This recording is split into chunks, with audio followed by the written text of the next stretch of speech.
Alright, so good morning. Good morning to all my listeners. This is Brian again, your host for Inspiring Educators. And for this episode, I am blessed to have three wonderful educators from Laguna State Polytechnic Universities, and they are representing the Los Baños campus and the San Pablo campus. So to start, we have Dr. Victoria Tamban and Ms. Myra Ruin from the Los Baños campus, and we have Ms. Elaine Francisco from San Pablo campus. Mga ma'ams, good morning. How are you po? Kamusta po kayo? Okay lang, sir. Dr. Tamban, Ma'am Ruin, kamusta po? Yes, okay lang. Okay lang, happy, enjoy kasi sa Zumba ni Ma'am, Elaine. Wow. My guests are already excited to know your talents po. So, to begin with, we would like to know who are my very inspiring guests this time. So, Ma'am Elaine, can you introduce yourself to my listeners po, please? Okay, good morning. So I'm Ma'am Elaine Francisco from Laguna State Polytechnic University, San Pablo City campus. I'm just a simple lady with a big heart. I'm a sporty woman, a player, a coach, and official, of course. My legacy is to share love to everyone. That's really good to hear, Ma'am Elaine. Your simplicity turns out into something that everyone is enjoying. They are really happy to see you, most especially in our Sumbahan sa LSPU. You've showcased your talent, ma'am, and we are excited to know more about who is Miss Elaine M. Francisco. Now, let's go with Dr. Victoria Tamban. Dr. Tamban, sino po ba talaga kayo? As a teacher, as a parent, as an educator? I'm Dr. Victoria Tamban, a mathematician and statistician. And also, if Ma'am Elaine is a player, I am a prayer. Because I am a humble servant of God. As also a mentor in spiritual life, and as a mother, I have 6 kids, Brian. I am proud to announce that I have 6 kids because they are really a blessing from God, and I am also a wife of a humble man. Yung husband ko kasi, alam ng lahat. Kilala sa LSPU Los Baños yung husband ko kasi partner rin siya ng LSPU Los Baños. And yun, as an educator, so actually, hindi ko pangarap maging teacher, Brian. No, yun nga, na-inspired lang ako ng mga mentor, like Dr. Tan and Dr. Gwen. Sila yung naging, naging ideal ko talaga na ito pala yung maging teacher. No? At hindi naman ako nagsisi. Masarap maging teacher. That's good to hear. And I would agree with Dr. Tamban. Being a teacher is something that money cannot buy. Money cannot pay all the dedications that we gave. And then with just a simple thank you from our students every time na bumabalik sila para magpasalamat, to share that we have put their lives in a very gracious way is something that teachers will have for the rest of their life. And now let's go with Ma'am Myra. Ma'am Myra, can you introduce yourself to all my listeners po, please? Yes, Sir Brian. So, I'm Myra Ruin. So, I'm a type of a shy and simple person and responsible when it comes to if you give me a task, ayan, something like that. And the most important for me is, I think, happiness and peace of mind. Kasi without that, wala talagang ano tayo. So, yun ang pinakamahalaga para sa akin. And also, I'm a educator, coach. Yan. So, ang pinaka-favorite event or sports ko ay tennis. So, naglalaro din ako tennis. That's all. Thank you. Thank you so much, Ma'am Ruin. So, I'm surrounded with educators who are into sports because they are physical educators and teacher on a subject that, very challenging for my heart and mind, mathematics and statistics. So, let's go on with my second question. Dr. Tamban already gave a glimpse of her journey as a teacher. But I'll go with Miss Elaine. Ma'am Elaine, how did your journey as a teacher started? So, give us a glimpse po kung paano po kayo nag-umpisa. Okay. So, medyo katulad rin ni Dr. Tamban, ni Ma'am Vicky. Hindi ko rin inasahan na magiging teacher ako. Kasi I graduated in Far Eastern University with the Commerce course, Banking and Finance. Kasi yun ang gusto ng nanay ko.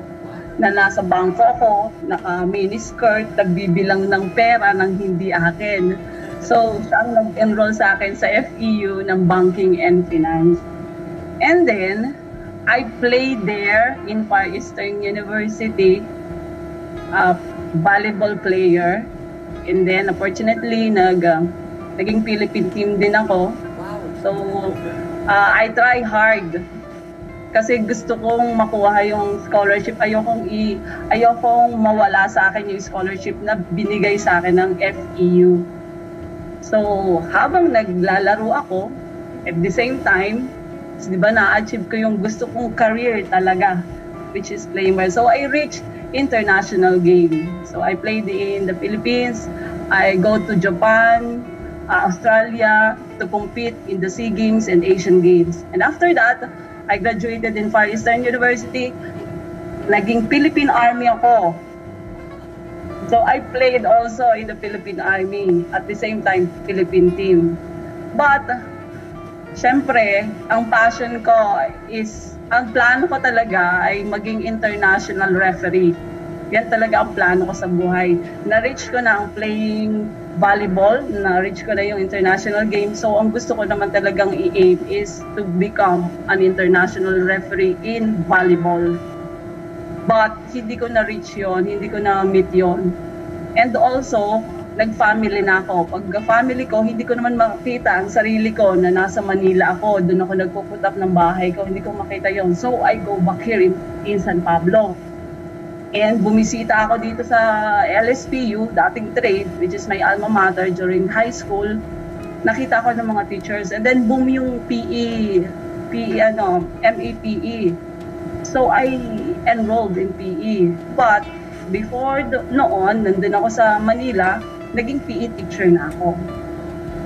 So gamit-gamit ko yung 3-year course, 3 years experience ko in physical education, ginamit ko nito. I jump into MAPE. And then, after that, nag-apply na ako. Nag-MAPE ako ng isang taon, but I served LSPU na for extending my expertise in my career, which is volleyball player, to become a coach of LSPU for 1 year. And then, at the same time, nag-aaral din ako ng MAPE. But 2009, nag-apply na ako. Kasi may hawak-hawak na akong educational background. Kasi dati, ayoko naman mag-apply agad. Wala naman ako educational background. Although, nakakaroon lang ako ng experience in Manila to teach physical education. And then, ayun na, doon na nag-umpisa. Tinanggap ako dito sa LSPU San Pablo.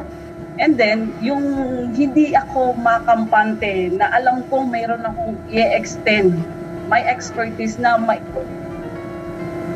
alma mater to the students and also to the employee of LSPU.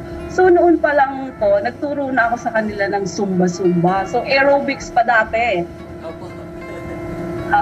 Sir Brian, aerobics pa dati. Kasi dati, nagturo na ako ng aero dito sa isang We're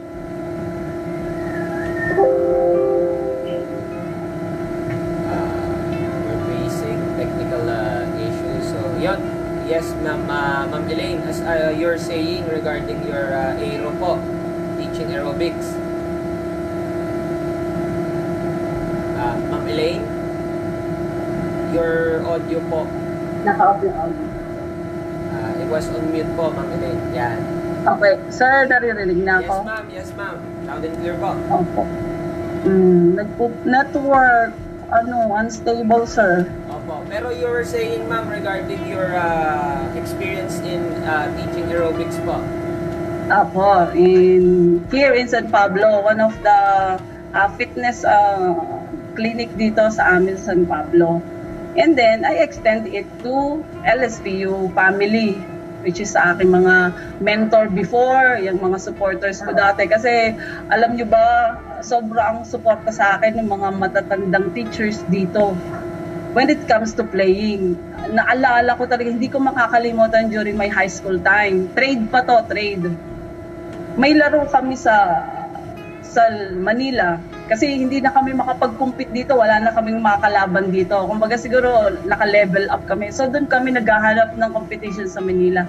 So we play there, commercial league, PNG, Philippine National Game. So high school pa lang, nandun na kami. Kaya kami na-boom sa Manila, nakita. Siguro doon ako na-discover to play in Far Eastern University. And then sila, susuporta sa amin, nakasama sila, nanonood sa Manila. Kaya sobrang pagmamahal ko sa mga teachers dito, lalo-lalo na yung mga retired na ngayon, si Ma'am Puyo, si Ma'am Briones, sila Ma'am Cuenca, sila Ma'am Maghirang, na talagang hindi ko makakalimutan. They are part of my life. Kasi since na maliit ako, wala pa akong nalalaman. Kasi gusto ko lang talaga mag-volleyball ako, makita ako sa TV noon. Yun lang po, Ma'am Vicky, ang inambition ko during my high school. Kasi nag-ano din ako meron din akong idol. Gusto ko manood. Gusto ko lagi nanonood after mag-practice ako. Gusto ko mapanood. And then, nag-sink in sa mind ko, gusto ko rin makita ako sa TV. Doon lang nag-umpisa yun. Kaya siguro naging Philippine team ako, naglaro ako. Talaga nakafocus lang ako doon. Till 9 a.m. sa FPU, nag-aaral ako. And then, tutulog agad ako ng 9 p.m. para mag-practice ng 6 a.m., 5. And then, lagi naman kaming champion kasi ayoko mawala yung championship game sa amin. Kasi doon lang ako binabayaran ng FEU sa aking pag-aaral para makuha ko yung scholarship. And then, ayan na, nakita na. And then, pumasok na ako 2009 in teaching. So, yan si Sir Darwin. Si Sir Darwin, kasama ko na yun dito. Player din ng volleyball yan. So, high school pa lang kami na magkakasama dito. Iniwan ko lang sila ng college kasi ako napunta sa FEU. Pero pag babalik ako dito, sila pa rin. And then, nagpatulong ako. Tinulungan naman ako Sir Darwin. Siya gumagawa ng aking mga paperwork kasi hindi naman ako teacher talaga. So, nag-demo ako and then, in-accept ako. Yun, pag-accept sa akin as a teacher, siguro, sabi ko, eto ata siguro yung God's will na talagang alam ni Lord na mayroon akong maitutulong para not only to the student but also to my family, LSPU family, trade family noon, na gusto kong mag-give back sa kanila ng lahat ng support ang ibinigay nila sa akin during my high school time. Laging yun ang naiisip ko. Kung anong meron ako, ibigay ko sa kanila. And also, ginagawa ko yon kahit dito sa mga estudyante ko, kahit sa mga performers and athlete ko, sa mga players ko, sa mga performer ko. And Sir Brian, di ba nga, kami nga ni Sir Ofri nasa sports and cultural. Yes, po. So lahat ng mga bata dito na siguro they looking forward to us na, lagi rin kami sinusuportahan kasi naramdaman ko yung pagiging player at pagiging performer din. Kaya alam ko yung needs nila. Kaya siguro mayroon kaming mutual communication ng mga performers and the athletes. So siguro yun lang ang nagbabind sa amin. And then, during our teaching, na-enjoy ko na Sir Brian ang pagiging teacher. And then, ngayon, I took up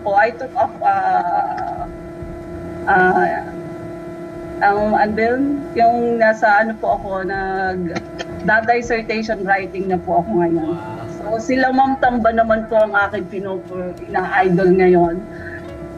So, sana po, I'm looking forward after my doctoral, mag-concentrate naman po ako sa research and extension.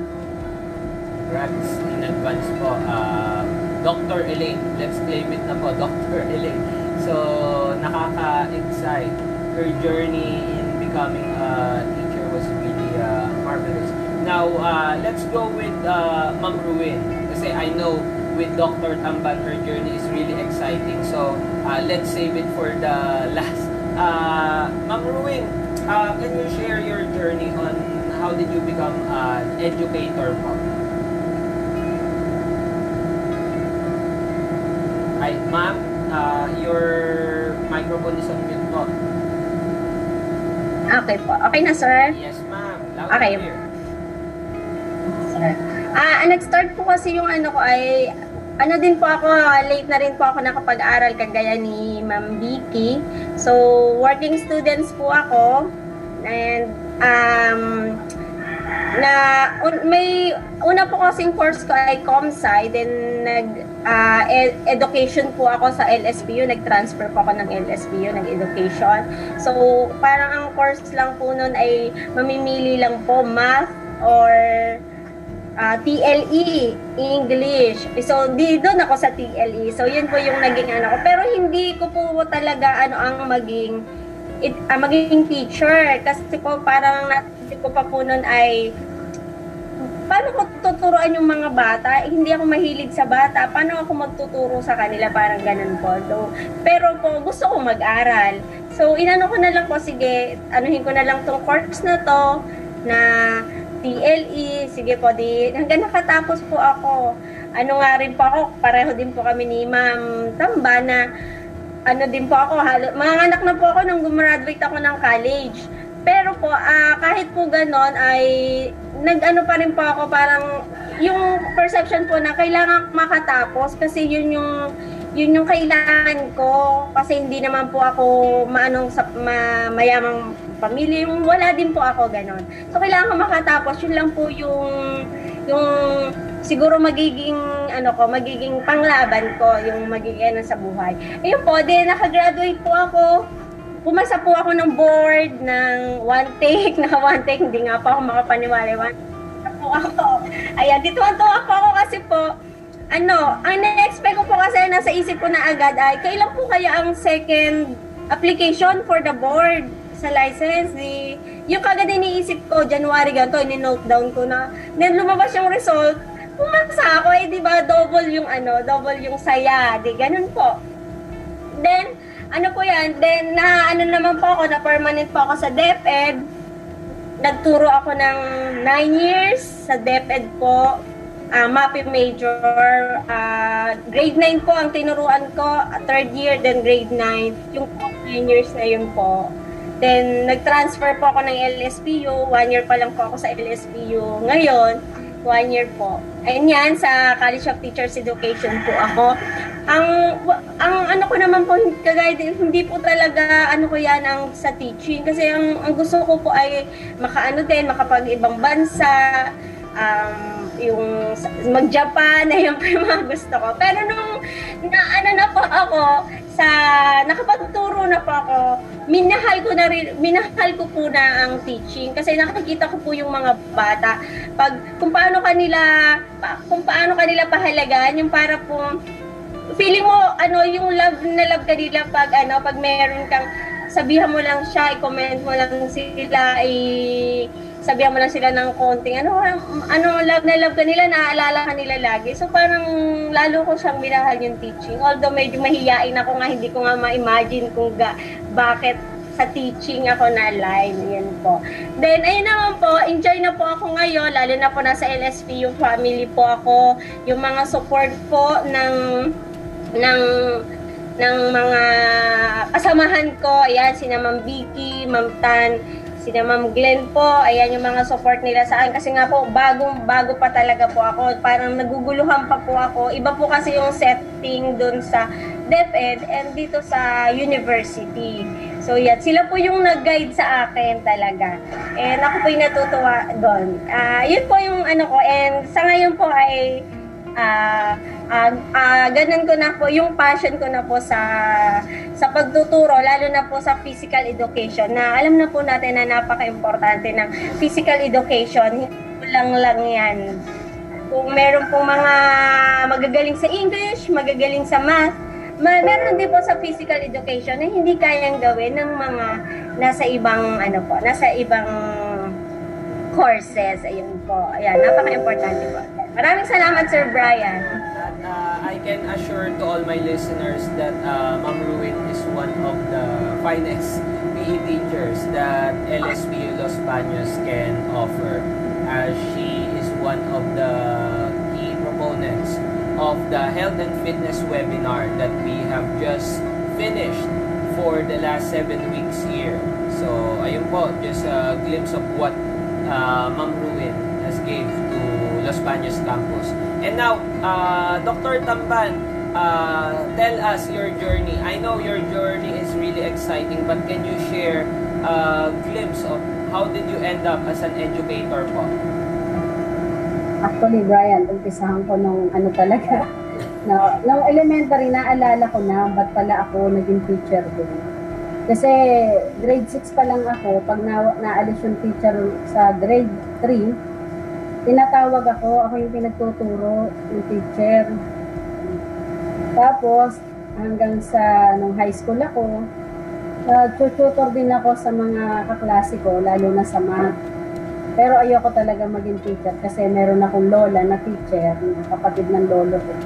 Ang sungit, nangungurot. Grabe talaga, nangungurot at talagang laging na nakasigaw. Kaya sabi ko, ayokong maging teacher. Kasi gawa niya, teacher siya. Pero ganun pa man, dumating yung time ng high school. Scholar ako nung high school ko. I-graduate sana scholarship ko hanggang college, kaso napasok kami ng KMU. At ang number 1 na pangarap ko talaga, Brian, is to be a lawyer.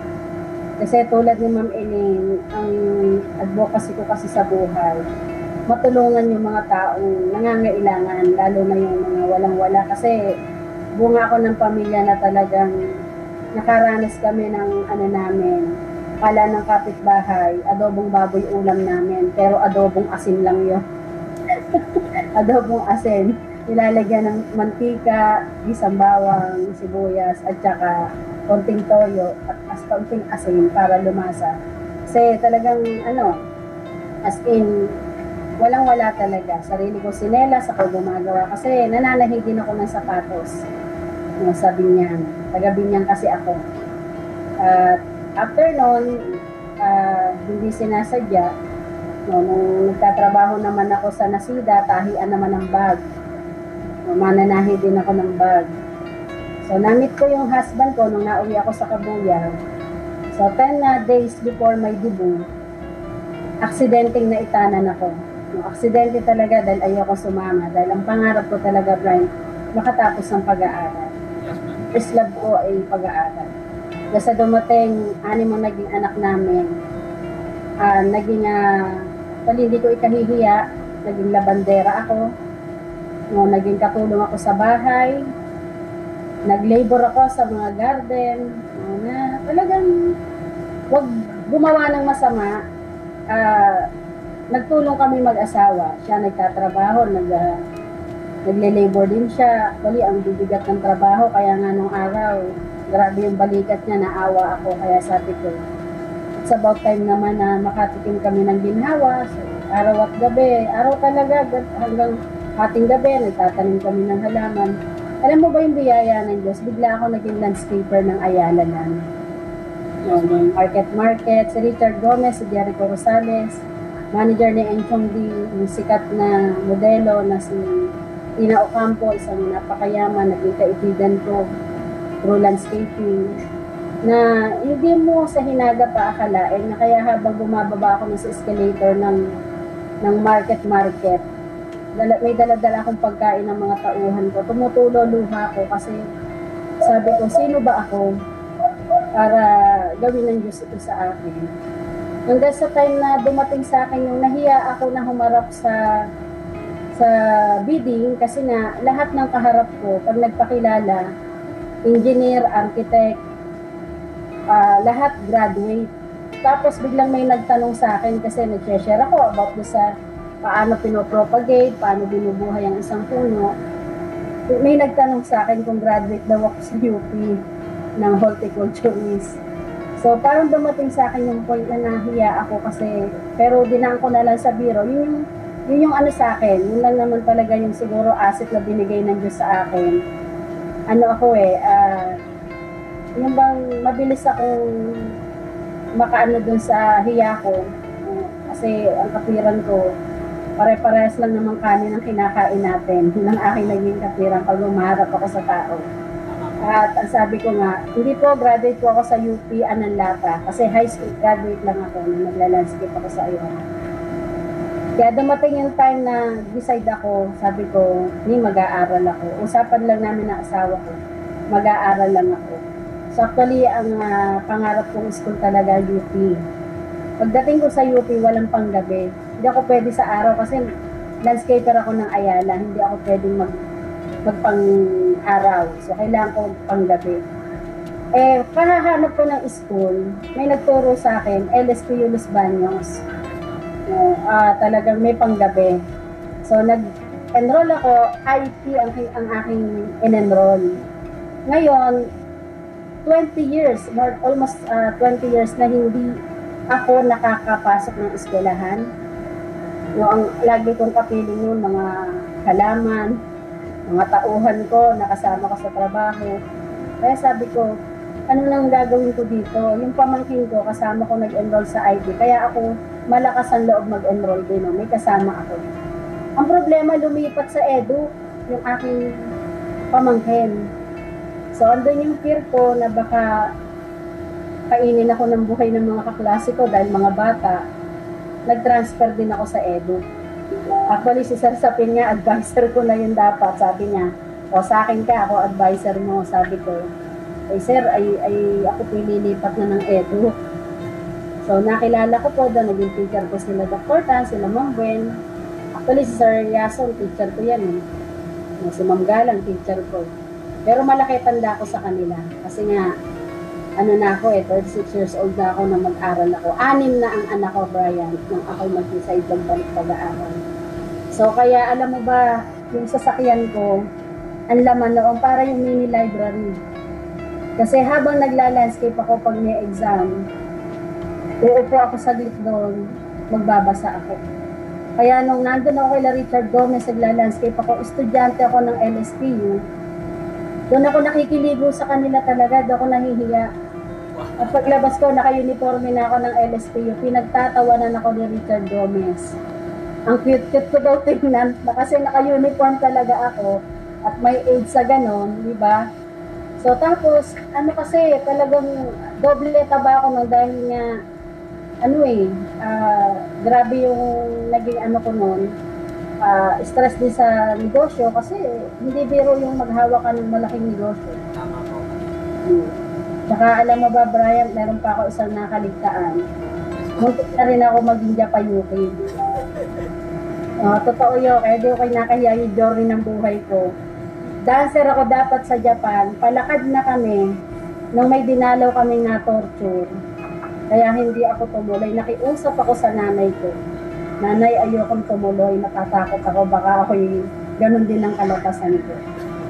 Kaya sabi ko nga, grabe, ang purpose ni Lord, no, yung bang kahit ano yung gusto mong lakaran, dadalhin ka niya dun sa daan na gusto niya para sa'yo. At yun naman ay sa ikabubuti talaga. Nakita ko, nung nandito na ako sa LSPU, no, alam mo ba na kinukuha din ako ng trace kasi biyaya ng Diyos, kahit ako ay halos talagang working mom, working student, grabe yung aking talaga, na nagla-landscape ako, nagre-review ako. So grabe, naging estudyante pa rin ako, naging ko si Jericho Rosales. Kaya lang ako nahiyang bumalik, pinatatawag niya ako. Exam, pinagpalit ko si Jericho Rosales sa exam ng LSPU. No, final exam, ayokong bumagsak. Hanggang sa yon, naging outstanding student ako. Inukuha ko ng trace. Si Ma'am Gwen pa din noon, sabi niya, Vicky, magdesisyon ka, saan mo gusto? LSPU o trace? Sabi ko, sige po ma'am, sa LSPU po ako. Tapos ayun, biyaya din ng Diyos, nakapasa din sa pero ang asawa ko talagang grabe iniluha na. Grabe yung panghihinayin niya kasi 5 sasakyan namin. Talagang nag-come up sa wala lahat. No? Kung talagang nag-zero kami, no? Dahil ipinagpalit ko ang Ayala Land sa LSPU. Nasa peak kami ng kami yung number 1 na kinukuha lagi ng Ayala. Kaya ako naging kliyente sila Jericho at sila Richard. Highly recommended ako ng Ayala. Ganun silang magtiwala sa akin. So kaya hanggang ngayon, nagtataka sila, ba't ko daw ipinagpalit ang kama, ang kutsyon sa banig. Muntik pa nga mag-isahig. No? Pero nakita naman ng husband ko, naging masaya ako. Kaya sabi niya, sinuportahan na rin niya ako.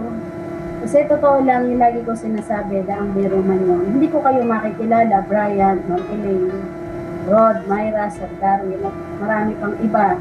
Katulad din ang sabi ni Ma'am William Moore, may mga tao na minsan, kahit anong gawin mo, hindi mo mapiplis talaga. No, merong may gusto sa'yo, mas marami namang may ayaw sa'yo.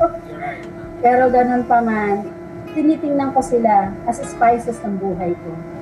Tinitingnan ko sila kasi sabi nga, di ba, lagi kong tinatandaan ang sabi ng Diyos, ang road sa isang successful life ay hindi smooth.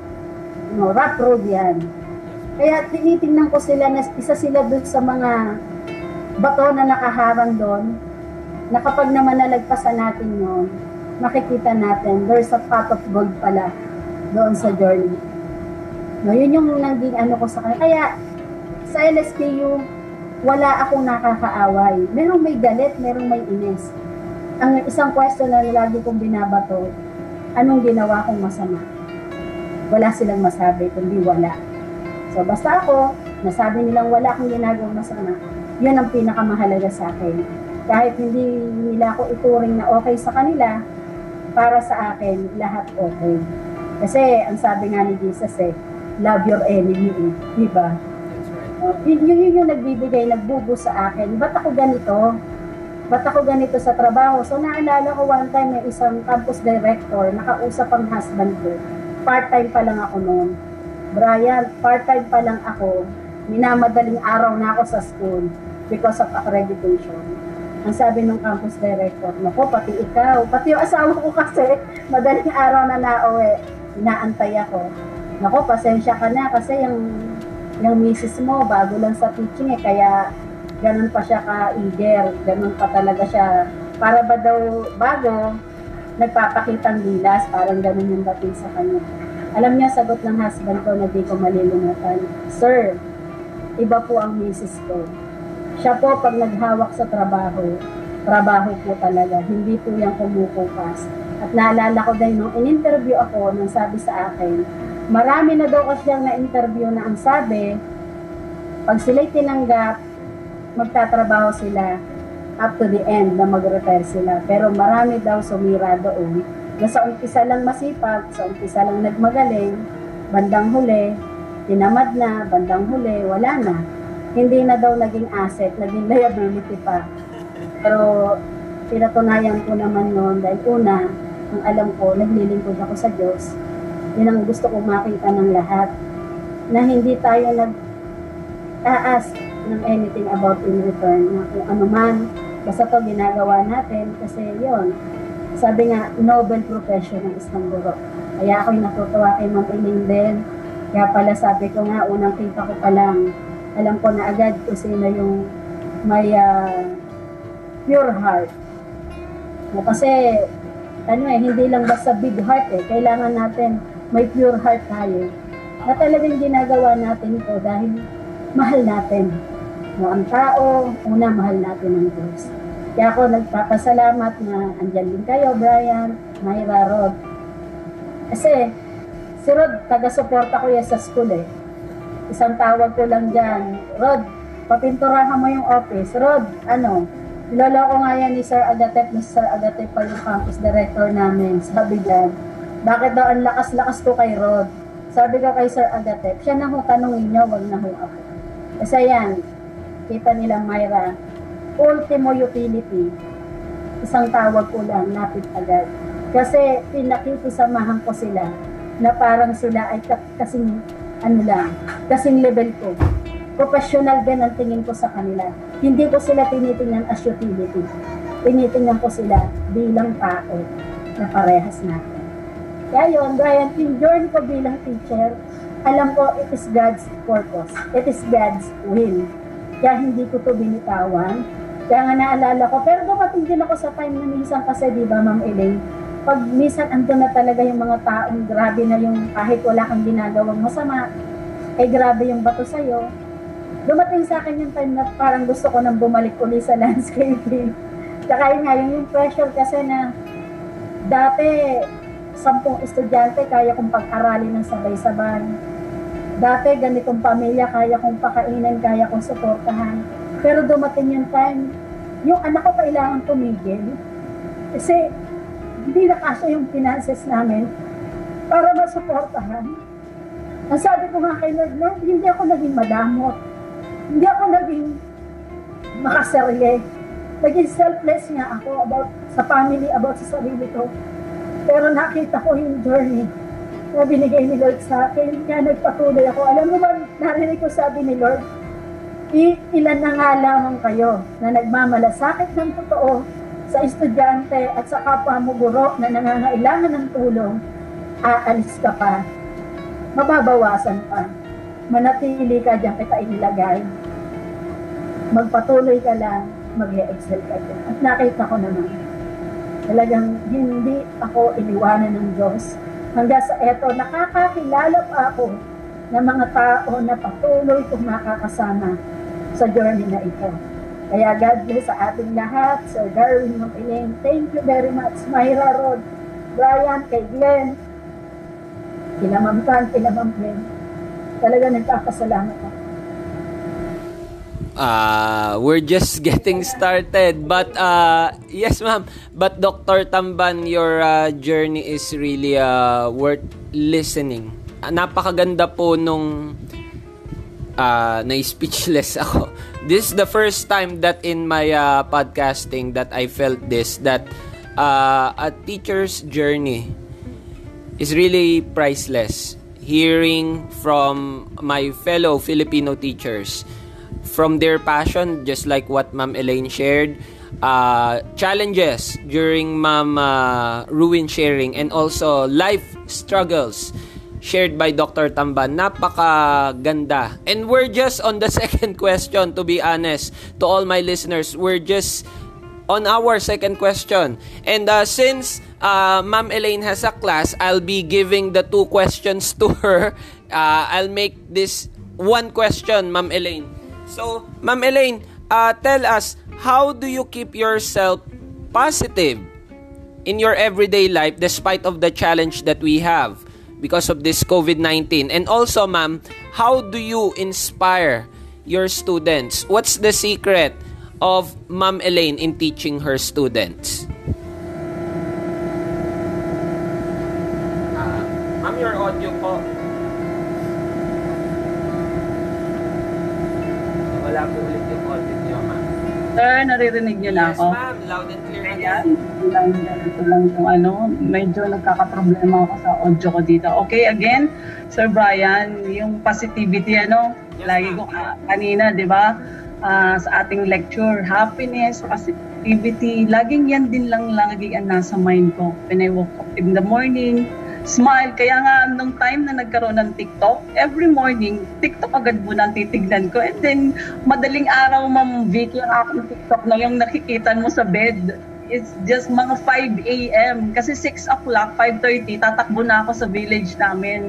So, every day yon routine. So, sabi ko, TikTok muna ako. Bakit ko ginagawa yan, ma'am?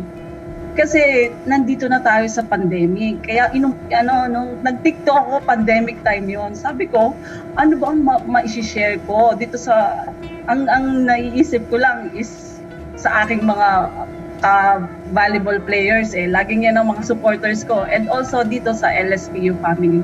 Ano yung magbibigay ko sa kanila? Kasi andito na, lagi silang nag-iisip pandemic, mamimili sila, babalik sila, magmamar sila, baka mahawa sila. And then, inumpisahan ko, TikTok every morning. And then, andyan na, ang dami ko na nagsasabi sa akin. Minsan na nga nagre-request, ma'am, ano po ang TikTok mo ngayon? Please share with naman. Kasi gusto ko mag-umpisa sa umaga ng yung TikTok mo ang nakikita ko. Kaya ako nagpo-post medyo umaga or minsan 12 p.m. ng gabi. Kasi gusto ko pagising nila, makita akong nagtitiktok, masasabayan nila yung positivity ko sa sarili ko. Ayoko rin tama yung kay Sir Sunny kanina, na kung ano ang alam mo na mayroon ka, bakit iimin mo sa sarili mo? May purpose yun, kailangan i-extend mo, i-share mo. Para lahat tayo ay maligaya at positive ang hinaharap. Ayoko nang ako lang naman. Kaya lagi ako nagtitiktok para nakita nila, tatawa sila, masaya na ang araw nila. And also, di ba, 6 o'clock mag-jogging naman ako. Nagbi-video din ako doon, Sir Brian. Baka nakita mo sa akin mga FB posts, ano? Yes, some of them. Sabi nga nila, aga mo namang medyo madilim-dilim pa. Oo, tatakbuhin ko yung village namin. Medyo malaki naman dito sa Cocoland eh. Ikot ako, and then after jogging ng 30 minutes, ayan na yung push-up. In-accept ko kasi yung push-up challenge. So, maganda rin talaga nag-a-accept. Kasi nandun na yung momentum ko, dire-diretso na. And then, bakit ako nag-video? Sana makita ako ng mga kako-teachers ko dito sa San Pablo. Yun lang lagi naisip ko, makita ko ng mga kako-teachers ko sa San Pablo. Gayahin ako na mag-jogging din sila, mag-workout din sila. Kasi, pag laging iisipin natin, ma'am, di ba, Ma'am Vicky, ang trabaho, nandyan lang yan. Ma'am Ruin, nandyan lang. As a teacher, marami tayo talagang task at trabaho. Ang responsibilidad natin sa ating pagtuturo at sa ating mga estudyante ay hindi biro-biro. Pero, yung alam mo na mayroon ka dapat na gawin, or yung para sa sarili mo at sa community mo, na ma-share mo, gawin mo kahit 1 oras lang. Kaya lagi nandun, I give 1 hour in working out. Kasi gusto ko rin ma-inspired sila na gawin din nila yon. And also dito sa San Pablo, lagi ako nagpo-promote ng health and wellness. Kahit, yung si Elena naman, may pasumba naman every Friday doon sa gym. Punta kayo. So kung hindi naman sila makapunta, and then mamimiss naman nila ako, sabihin, kailan ka muli magsusumba? Okay, and then gagawa na naman kami ng proposal dito. So gusto ko lang talaga ma-share yung happiness. Not only sa akin. Ayoko nung ako lang ang masaya. Gusto ko lahat tayo masaya. Gusto ko kung ano yung nararamdaman ko, maramdaman din nila. Kaya ganun ako, Sir Brian. Kaya sabi mo, kahit sawang-sawa na kayo sa akin, kami video, kati TikTok, okay lang sa akin yun. Gusto ko lang may maibigay sa inyo. Hindi man material, hindi man money, at least yung spirit ko, yung emotion ko ay ma-transfer ko at ma-adapt nyo. Masayang-masaya na ako doon, Sir Brian. Wonderful answer. That's all I can say. Naipasok nyo po yung idea of being positive and how do you inspire your students. So, that's the magic of education eh. Even if they throw us a lots of questions, but as an educator, we can answer in one response and then it's very meaningful. Just like what Ma'am Elaine did. So she turns her day positive by just, doing videos and being part of the TikTok society. And that's what she's also doing to inspire her learners and colleagues, other educators. So really inspiring, Ma'am Elaine. Thank you so much. So, puntahan po natin. Again, I'll put the Dr. Tamban as the last one kasi she's really an inspiration. Let's go with Ma'am Ruin. Ma'am, I'll give the 2 questions. So, how do you stay positive po despite of the pandemic situation we are having right now, this COVID-19 outbreak, and how do you inspire your students? Anong sikreto ni Ma'am Ruin in teaching her students po? Ma'am, your mic po. Thank you, Ma'am. Right. Brian, so sa akin lang siguro, yung focus, to stay positive. So we need to stay focused. So And lalo na nung mga time na kailangan natin maraming deadlines, modules, report, mga accomplishment report.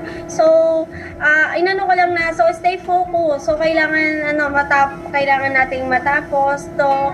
And i-enjoy mo lang kahit nasa time pandemic, total nasa bahay naman tayo. So, kasama yung family mo. So, wala ka naman iba intindi kasi safe naman at nasa loob nga ng bahay. So, lang tayo, focus sa trabaho. And remember your students. So, para sa kanila yan.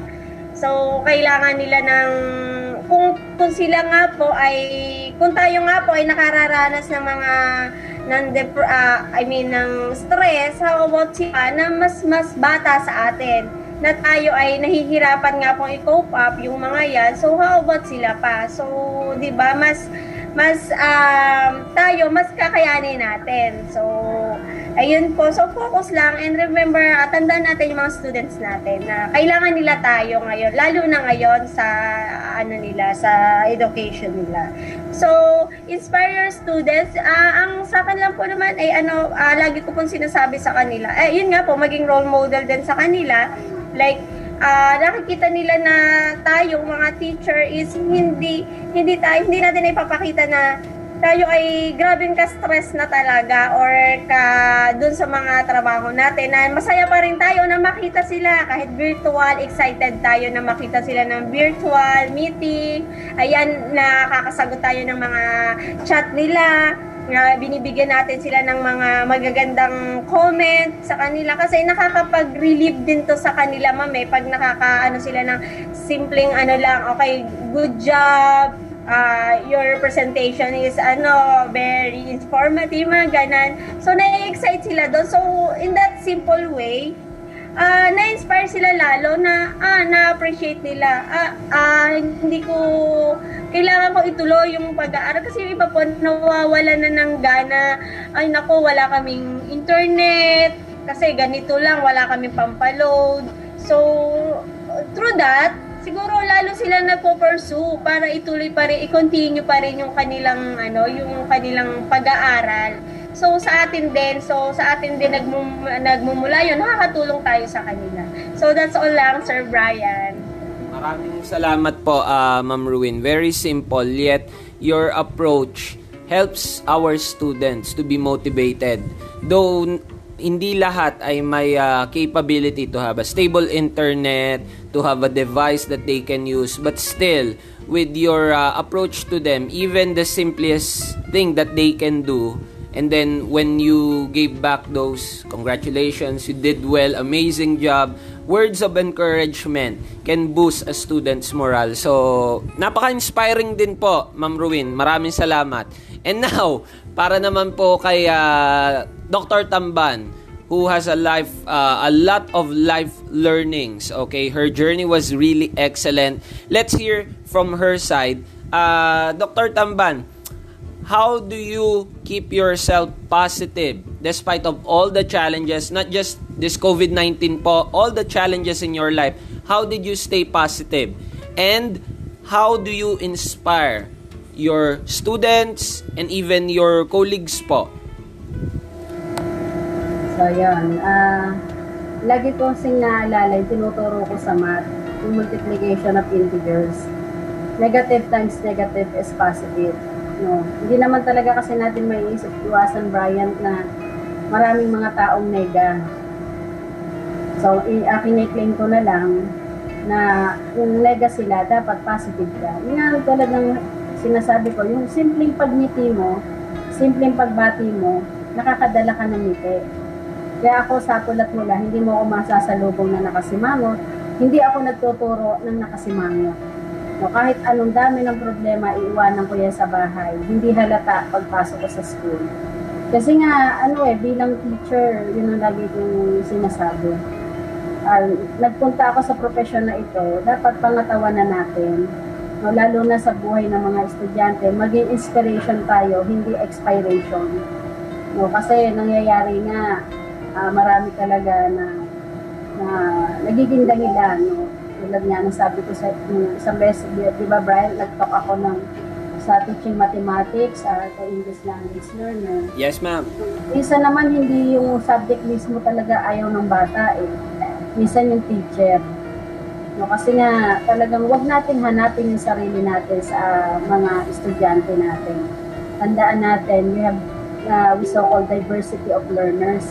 Yung iba-ibang klase yan. No, iba-ibang approach ang gagamitin mo dyan, iba-ibang pakikitungo. So, I remember during my practice teaching in Masapang, meron ako isang estudyante, di ko malilimutan talaga pangalan niya, no? Ronel Alimbubulo. Alam ko, nakagraduate siya. Alam mo ba na sabi nga ng mga estudyante, nagpalakpakan, ako lang daw kasi yung teacher na nakapagpasulat sa kanya. No, kasi hindi talaga siya nagsusulat, hindi siya gumagawa ng anumang activity sa school. Kasi one time ginawa ko, nilapitan ko siya, tinabihan ko, sabi ko, ayaw mo ba sa akin? Kami lang dalawa magkausap. Sabi niya, hindi ko, ma'am. Bakit ayaw mo magsulat? Wala po kasi akong ballpen at saka notebook. Kinabukasan ba yan, pinagdala ko talaga ng notebook at ballpen. Tapos, talagang nag-imbestiga ako, inalam ko kung ano yung bata. Broken family pala. Ang nanay niya may asawa na rin iba, ang tatay niya may asawa na rin iba. At pag tumitira siya sa both side, magkabila, tinitirahan niya, inaapi siya sa side ng nanay niya nung kanyang padrasto, sa side naman ng father niya, yung kanyang madrasta.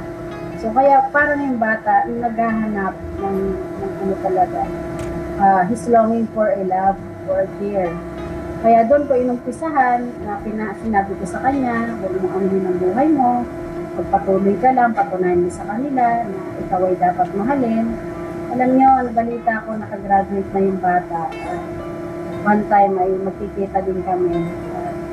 Yung pinagpapasalamat ko sa Diyos. Kasi tayo bilang guro, pwede tayong sumira, pwede din tayong bubuo. Sa alin ang pipiliin mo? Siyempre doon sa ikaw ay bubuo ng buhay ng isang tao. Alam mo ba, isang tao lang ang mailigtas mo, napakalaking bagay dito. Kaya nga, napakapalad natin Elaine, Myra, Sir Darwin, na tayo ay isang guro. Ang dakong estudyante nagmamahal sa atin. Tulad nga po kagabi, may inadap akong mga estudyante, wala pala daw silang teacher sa math. Sabi ko, sige, aampunin ko na kayo, ay palakpakan at tuwan-tuwa. At sila day willing na willing magpaampun sa akin. Kaya doon pa lang, marinig mo pa lang yun. Ang sarap na sa pakiramdam. Diba? Yung alam mong mahal ka. Alam mong mahal ka. Tinanggihan daw kasi, hindi inampung ko.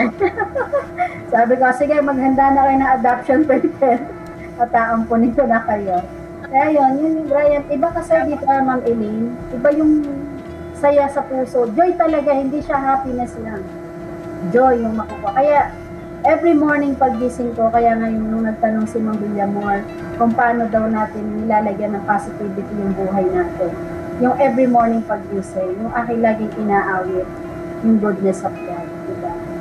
From the moment that I wake up, until I lay my head, I will sing of the goodness of God. Kasi isipin mo yung buhay na binigay ng Diyos sa atin. Na maging inspiration tayo sa iba, makapag-share tayo sa iba. Ilan lang ang may ganitong skills, diba? Ilan lang kasi maraming may skills, pero karamihan ayaw nila i-share.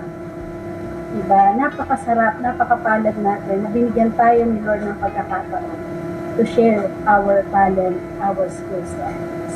Kaya yun, Brian. Kaya yun ang hindi ko talaga pwedeng iwaglit. Ang positivity ko, in goodness of God. Again, nai-speechless ako. This is really the first time that I've encountered this in my 17 episodes of this podcast. This is the time that I got speechless. And maybe because we're, alam nyo na, nasa comfort zone ako talking to my co-Filipino educator. So, napakasarap marinig sa mga mentors. I'll call you all my mentors po kasi I'm just starting again eh. It took me 8 years before I can go back to my first love, which is teaching and sharing. So, really inspiring ang ibinigay ni Dr. Tamban wherein positivity will bring out the best. And then, try to approach. Lapitan mo yung learners eh. Just like what Dr. Tamban did. Nilapitan niya yung isang student. She acted as if a mother. And then from that, the student improved. And like what she shared, the student have graduated already. So, something na hindi mababayaran talaga ng pera yung dedication natin. And with that, thank you very much to all wonderful ideas that you gave po. And then, since I only have an hour now to do this, I would just like to hear some few words. You may invite them. If you have any advocacies, you still have 5 more minutes, dear educator. So, go ahead po. Anyone may start.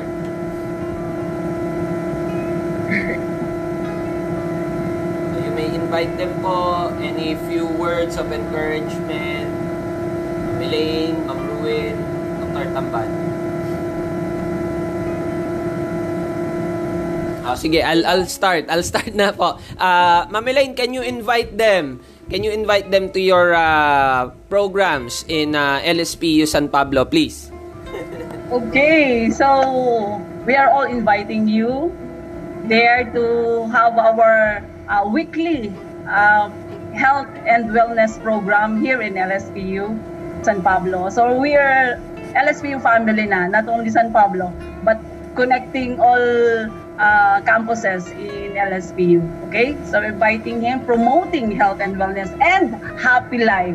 Just always happy. Bring happiness to everybody. That's it. It follows everything. Salamat po, Ma'am Elaine. Ma'am Ruin.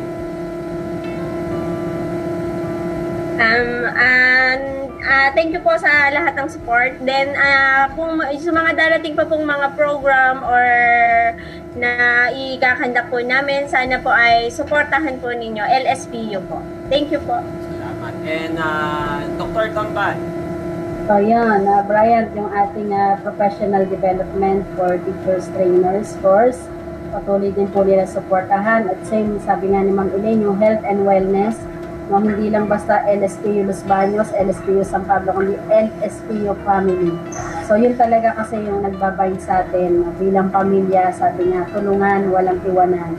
No, at laging lahat ng programa ng LSPU, hopefully, sumuporta po kayo at talaga pong hindi po namin ito i-share sa inyo ng basta lang, kundi ibibigay namin sa inyo talaga yung best at talagang makakatulong po sa inyo, hindi lamang po sa health and wellness, kundi talagang sa buong aspeto po ng ating pagkatao. Thank you very much po and to God be the glory. Ayun. So, thank you very much to these 3 wonderful educators of LSPU family. And I'm very honored as a GSAR student of LSPU. I've got these 3 mentors who would be supporting me as I go on into this journey. And to all my listeners, I hope that you'll keep on supporting my podcast as well all the next episodes because I'll be featuring this time Filipino educators that will keep on inspiring us. So that's it for my episode. Again, this is Brian, your host for Inspiring Educators. Have a good day, everyone.